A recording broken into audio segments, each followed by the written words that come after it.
फ़लस्तीन में इज़राइली जारहियत जारी है। एक ही दिन में 1.5 लाख फ़लस्तीनियों को घर छोड़ना पड़ा। ये घर क्यों छोड़ना पड़ा, इस पे हम बात करेंगे आज के प्रोग्राम में। नेतन्याहू जो कि अमेरिका के दौरे पे हैं, उनको इस दौरे में कौन-कौन से चैलेंजेस का सामना करना पड़ रहा है, वहाँ पे काफ़ी एहतजाज हो रहा है नेतन्याहू को लेके। ये एहतजाज क्यों हो रहा है, इसको भी हम डिस्कस करने जा रहे हैं आज के प्रोग्राम में। इज़राइली जारहियत की वजह से पूरी दुनिया में पोलियो और भी कई बीमारियां फैलने का खतरा बढ़ गया है। ये खतरा कैसे बढ़ा है, ये हम बताएंगे आपको आज के प्रोग्राम में। डोनाल्ड डोनाल्ड लू ने अमेरिका की पाकिस्तान के लिए इमदाद की सिफारिश की है। कितनी इमदाद पाकिस्तान को मिलने जा रही है, लेकिन इसके साथ साथ ही अमेरिका में इमरान खान और पाकिस्तान तरीके इंसाफ के खिलाफ जो गिरफ्तारियां हो रही हैं, उनको लेके भी तशवीश है। ये तशवीश किसको है, इस पे भी हम बात करने जा रहे हैं। एक और बड़ी खबर जो कि हम आज के प्रोग्राम में शामिल करेंगे कि सीक्रेट एजेंसी की उनकी जो हेड हैं अमेरिका की, उन्होंने रिज़ाइन कर दिया है। उन्होंने रिज़ाइन क्यों किया, क्या इसका फ़लस्तीन इसराइल के साथ कोई ताल्लुक था या नहीं था, ये वो तमाम सवालात हैं जिनके जवाबात ढूंढेंगे हम आज के प्रोग्राम में। सबसे पहले हम बात करते हैं इसराइली जारहियत की। नाज़रीन, इसराइल ने गुज़श्ता रोज़ खान यूनिस के इलाके में पम्फलेट्स फेंके जिसके ऊपर लिखा था कि आप अपने घरों को खाली कर दें क्योंकि इसराइली यहाँ पे बमबारी करने वाले हैं। उसके बाद 1.5 घंटे के बाद इसराइली बमबारी वहाँ पे शुरू हुई और शुरू होने के फ़ौरन बाद अप्रोक्सीमेटली कोई एक ही दिन में 1.5 लाख से ज़्यादा फ़लस्तीनियों ने खान यूनिस का इलाका खाली कर दिया। अक़वाम मुत्तहदा के रिप्रेजेंटेटिव ने इस पे तशवीश का इज़हार किया और उन्होंने कहा कि इतनी बड़ी तादाद में एक ही दिन में इसराइलियों की तरफ से जो फ़लस्तीनियों को मजबूर किया गया शहर छोड़ने के लिए, ये ख़तरनाक है। इस तरह से ये इंसानी सानहा बढ़ता जा रहा है और हमारी इसराइल से ये रिक्वेस्ट है, अपील है कि वो इस पे नज़रसानी करे ताकि जंग बंदी के मुआहदों पे अमल दरामद किया जा सके। नेतन्याहू जो कि अमेरिका के दौरे पे हैं, नेतन्याहू के ख़िलाफ़ कई मासूम जो फ़लस्तीनियों का उनके ऊपर कत्ल करने का इल्ज़ाम है, उनको हलाक करने का इल्ज़ाम है।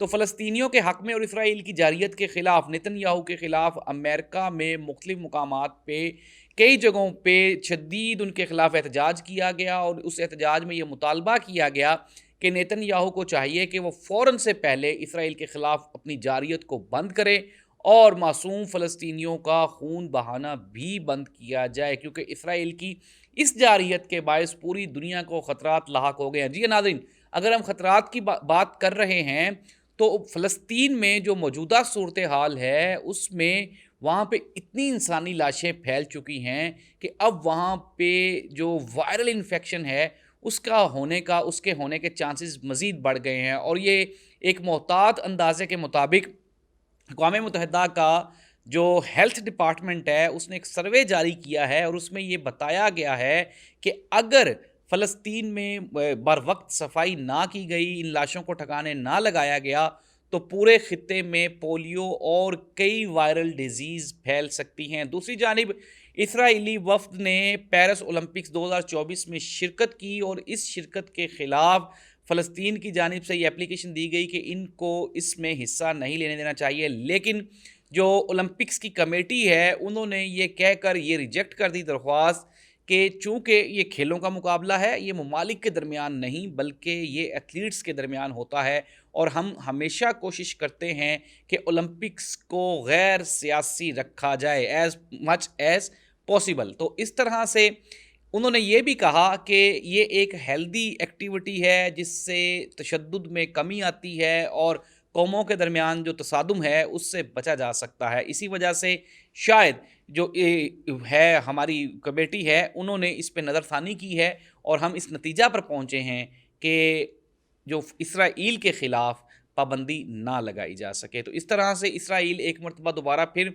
बच गया है और उनके एथलीट्स अब पेरिस ओलंपिक्स में पार्टिसिपेट करने के लिए आगे जा रहे हैं। नाज़रीन, जो वस्ती एशिया के लिए रिप्रेजेंटेटिव हैं अमेरिका के डोनाल्ड लू, उनकी तरफ से सिफारिश की गई है अमेरिकन प्रेसिडेंट को कि वो पाकिस्तान के लिए एक बड़ी इमदाद का ऐलान करे। इसमें तकरीबन 1 करोड़ और समथिंग डॉलर्स पाकिस्तान की इमदाद के लिए मुतालबा किया गया है और उसमें कहा गया है, डोनाल्ड लू की तरफ से ये सिफारिश की गई है अमेरिकन प्रेसिडेंट को कि आप ये पैसे दें, ये पैसे पाकिस्तान में दहशतगर्दी के ख़िलाफ़ और उनकी मईशत की बेहतरी के लिए, इस्तेहकाम के लिए ज़रूरी हैं। अगर ये ना दिए गए तो पाकिस्तान को शदीद नुकसान होगा। तो डोनाल्ड लू ने ये जो सिफ़ारिश की है, ये तो अपनी जगह पे कायम और दायम है, लेकिन दूसरी जानिब अमेरिका में एक मरतबा दोबारा फिर तशवीश की एक लहर दौड़ गई है, और वो इस वजह से कि पाकिस्तान तहरीक-ए-इंसाफ की जो गिरफ्तारियाँ हो रही हैं सियासी कारकुनों की, उस पे उन्होंने तशवीश का इज़हार किया है। अमेरिकन कांग्रेस के नुमाइंदे ने इस पे तशवीश का इज़हार करते हुए कहा कि किसी भी सियासी गिरफ्तारी पे मुझे इंतहाई तशवीश होती है, चाहे वो अमेरिका में हो या दुनिया में कहीं पे भी हो, और पाकिस्तान तहरीक-ए-इंसाफ के कारकुनान, ओहदेदारान की गिरफ्तारियाँ ये काबिल मुज़म्मत हैं, ये नहीं होनी चाहिए। नाज़रीन, एक और बड़ी खबर शामिल करेंगे। जो सीक्रेट एजेंसी है अमेरिका की, उसकी हेड ने रिज़ाइन कर दिया है। आपको बताते चलें कि ये रिज़ाइन हमने गुज़श्ता रोज़ आपको एक खबर दी थी, जिसमें आपको पता होगा कि डोनाल्ड ट्रंप पे अटैक किया गया था, और उस अटैक में डोनाल्ड ट्रंप बारहा बाल बच गए थे, और गोली उनके चेहरे को छू कर गुजर गई थी। और इसी हमले की वजह से उनकी सीक्रेट एजेंसी की हेड ने रिज़ाइन कर दिया है अपने ओहदे से, और उन्होंने ये कहा है कि सीक्रेट एजेंसी नाकाम रही डोनाल्ड ट्रंप के तहफ़्फ़ुज़ को यकीनी बनाने में। उन्होंने साथ में ये भी कहा कि अगर इस तरह के वाक़यात होते रहें तो ये सिक्योरिटी एजेंसीज़ की नाकामी का मुँह बोलता सबूत होता है। तो नाज़रीन, सीक्रेट एजेंसी की हेड ने रिज़ाइन कर दिया डोनाल्ड ट्रंप पे होने वाले हमले में। आपको बता दें कि पेंसिल्वेनिया में वहाँ पे डोनाल्ड ट्रंप एक रैली से खिताब कर रहे थे। उस रैली के दौरान एक नौजवान ने डोनाल्ड ट्रंप पे गोली चलाई थी, और उस गोली के नतीजा में डोनाल्ड ट्रंप ने चूँकि अपना फेस टर्न कर लिया था, तो वो गोली डोनाल्ड ट्रंप के मुँह को छूती हुई, उनके चेहरे को छूती हुई, कान पे टच किया था उस गोली ने, और वो गोली गुज़र गई थी। इसके नतीजे में 2 अफ़राद वहाँ पे मौके पे मौजूद वो शदीद ज़ख्मी भी हुए, और उसके अलावा डोनाल्ड ट्रंप भी ज़ख्मी हुए। और इसकी वजह से जो सीक्रेट एजेंसी की हेड हैं, उन्होंने अपने ओहदे से रिज़ाइन का ऐलान कर दिया। नाज़रीन, हिज़्बुल्लाह की जानिब से ताज़ा तरीन कार्रवाइयाँ जारी हैं, और उनका ये दावा है कि उन्होंने इसराइल के मुख्तलिफ़ शहरों को निशाना बनाया है, और उसमें मुख्तलिफ़ रॉकेट्स और ड्रोन अटैक्स के साथ उन्होंने इसराइल की जारहियत का जवाब दिया है। ये जारहियत तो रुकने का नाम नहीं ले रही। मैंने प्रोग्राम के स्टार्ट में भी आपको बताया कि एक ही दिन में 1.5 लाख के करीब फ़लस्तीनियों का घर छोड़ जाना, ये एक लम्हा फ़िक्रिया है पूरी दुनिया के लिए, और पूरी दुनिया इस पे तशवीश का इज़हार करती है। अपने प्रोग्राम्स में हम आपको बारहा बता चुके हैं कि चाइना, ऑस्ट्रेलिया, अमेरिका, तुर्की, ये तमाम ममालिक वो ममालिक हैं जो इसराइली जारहियत के ख़िलाफ़ आवाज़ उठा रहे हैं। लेकिन एक तरफ तो अमेरिका बात करता है इसराइल की जारहियत के ख़िलाफ़, लेकिन दूसरी साइड पे जो इनकी हमायत और सपोर्ट है वो भी जारी रखे हुए है। हम देख रहे हैं कि नेतन्याहू अमेरिका में सरकारी दौरे पे मौजूद हैं, और इस सरकारी दौरे के दौरान वो प्रेसिडेंट के साथ और मुख्तलिफ़ कांग्रेसमैन के साथ वो मीटिंग करने जा रहे हैं। इसके अलावा कांग्रेस से ख़िताब भी करेंगे।